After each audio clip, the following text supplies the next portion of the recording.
Saya akan menjelaskan penjelasan pasal 1 Undang-Undang Dasar 1945.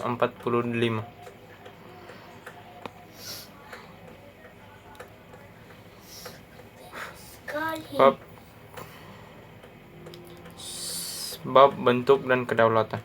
Sebelum perubahan Undang-Undang Dasar Negara Republik Indonesia tahun 1945, bab bentuk dan kedaulatan terdiri atas 1. Pasal 1 dengan 2 ayat, yaitu ayat 1 dan ayat 2.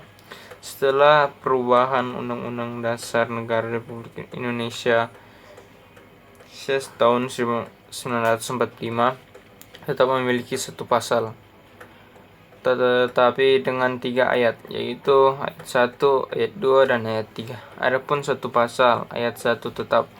Uraian perubahan materi pokok bab tentang bentuk dan kedaulatan sebagai berikut. A. Bentuk negara tetap. Rumusan pasal ini sebagai berikut. Pasal 1.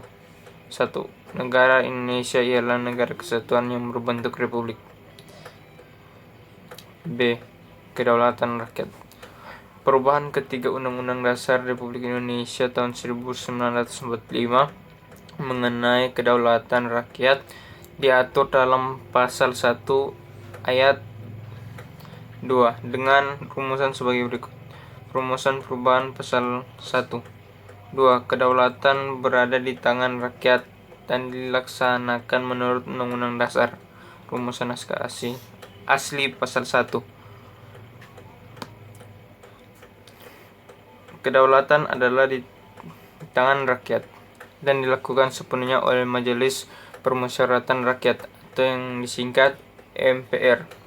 Perubahan ketentuan pasal 1 ayat 2 itu dimaksudkan untuk mengoptimalkan dan meneguhkan paham kedaulatan rakyat yang dianut negara Indonesia, karena pelaksanaan kedaulatan rakyat tidak lagi dijalankan sepenuhnya oleh sebuah lembaga negara, yaitu MPR, tetapi melalui cara-cara dan oleh berbagai lembaga yang ditentukan oleh Undang-Undang Dasar Negara Republik Indonesia tahun 1945. Rumusan itu justru merupakan penjabaran langsung paham kedaulatan rakyat yang secara tegas dinyatakan pada pembukaan Undang-Undang Dasar 1945 di alinea keempat.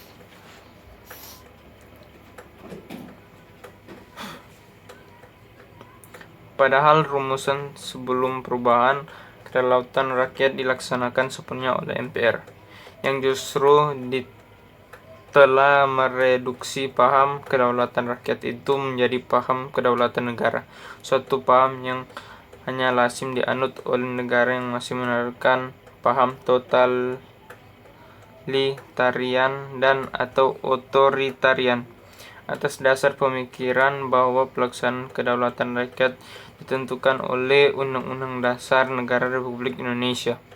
Artinya Undang-Undang Dasar Republik Indonesia yang menentu bagian mana kedaulatan rakyat yang pelaksanaannya diserahkan kepada badan atau lembaga yang keberadaan, wewenang, tugas, dan fungsinya ditentukan oleh Undang-Undang Dasar itu, serta bagian mana yang langsung dilaksanakan oleh rakyat.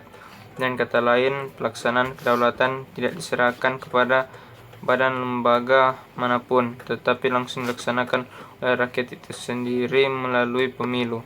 Dalam implementasi, pelaksanaan langsung sebagai bentuk penggunaan hak kedaulatan rakyat bisa juga diberikan oleh undang-undang yang bersumber pada Undang-Undang Dasar, seperti yang telah berlaku untuk pemilihan anggota Dewan Perwakilan Daerah dan pemilihan kepala daerah.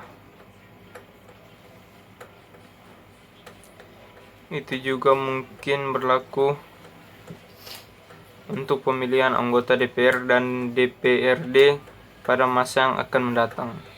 Jadi, penggunaan hak memilih secara langsung bukan hanya yang ditentukan secara eksplisit di dalam Undang-Undang Dasar, tetapi juga dimuat dalam bentuk undang-undang yang bersumber dari konsep dasar yang dianut Undang-Undang Dasar kita.